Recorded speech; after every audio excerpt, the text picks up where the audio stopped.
Olá, eu sou o Roberto Coelho, você está em Um Lugar e Suas Histórias. E vamos lá, Enem, prova do Enem. E estamos aqui conversando sobre história do mundo, história do Brasil, fatos que com certeza caem no Enem. Então vamos lá? Ditadura.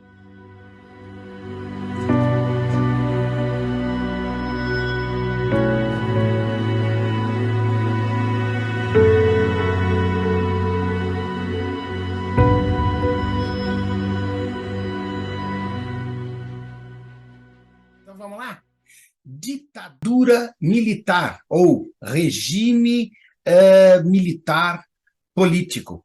Então, ditadura militar é um regime político no qual os membros da Força Armada de um país centralizam a política e administrativamente o poder do Estado em suas mãos, negando à maior parte dos cidadãos a participação e a decisão nas instituições estatais. Vamos lá, vamos aprender? Ditadura militar no Brasil. O Brasil, no período recente, ocorreu, então, entre 1964 e 1985, com o argumento de evitar a realização da ditadura comunista no Brasil, um período de Guerra Fria.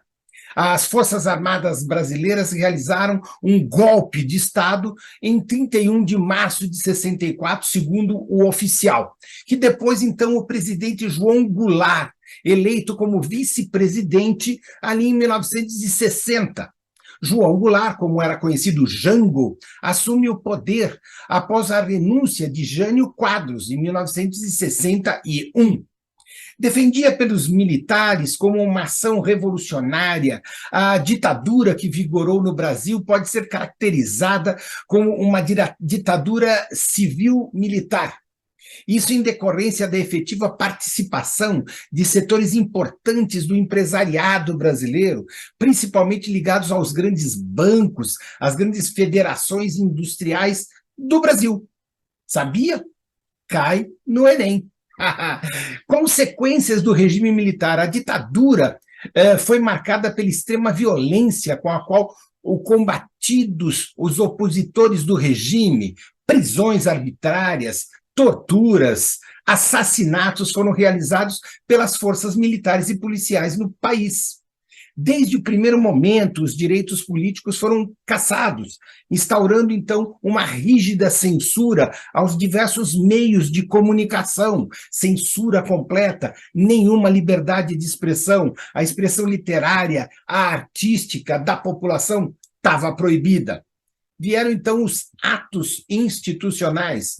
Por meio desses atos institucionais, os 5 presidentes efetivos, então, Castelo Branco, Costa e Silva, Médici, Geisel e Figueiredo, governaram em muitos momentos sem o aval do Congresso Nacional. E mesmo quando esse funcionou, era dominado, então, a Aliança Renovadora Nacional, a ARENA, o partido que apoiava, então, o regime, apesar de haver um partido de oposição também, o Movimento Democrático Brasileiro, o MDB.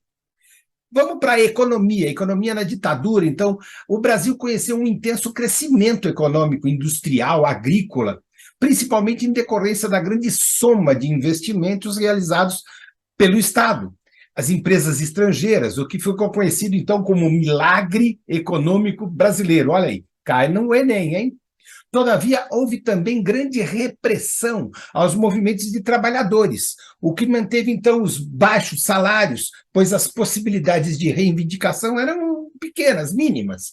Além disso, esse crescimento não resultou em uma distribuição de renda, pelo contrário. Durante a ditadura, a concentração de renda nas mãos dos mais ricos cresceu dentro do país.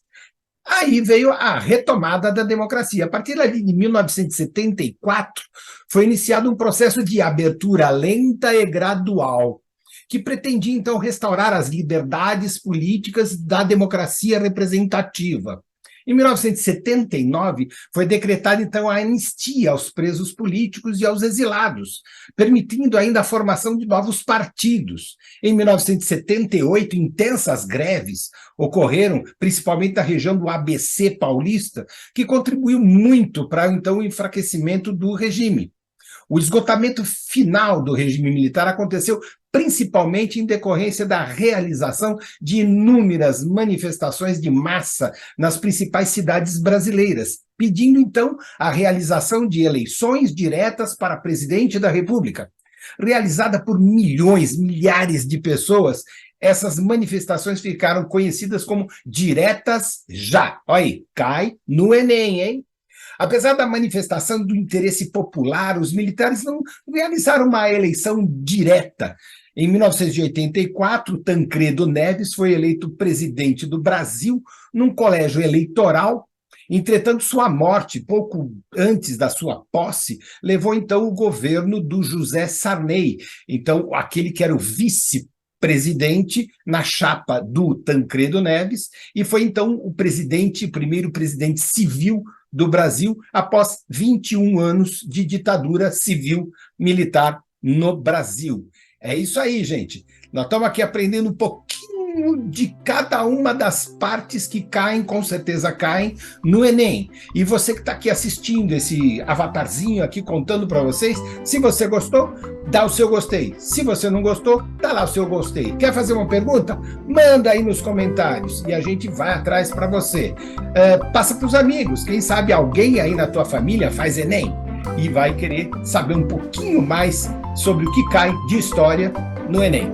Vamos lá, até a próxima. Valeu!